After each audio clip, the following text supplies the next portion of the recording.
যেন বন্ধু বিশ্বযুদ্ধ শুরু হয়ে গেছে, কার আগে কে রে বার হয়ে যাবে। অথচ আমার নবীর আদর্শ নিয়ে আমি আজকে ওয়াজ করছি বন্ধু। Disturb, don't disturb me. তোমরা আমি বললে আওয়াজ দিবে, নয়তো চুপ করে আলোচনা শুনবে, কারণ আজকের সময় অত্যন্ত গুরুত্বপূর্ণ।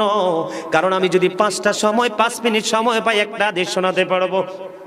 হয়তো বা এই একটা হাদিসে আপনাদের কারো না কারো হৃদয়ে ছুঁয়ে যেতে পারে, আর এটাই আপনার জীবনের জন্য হেদায়েতের জন্য যথেষ্ট হতে পারে বন্ধু।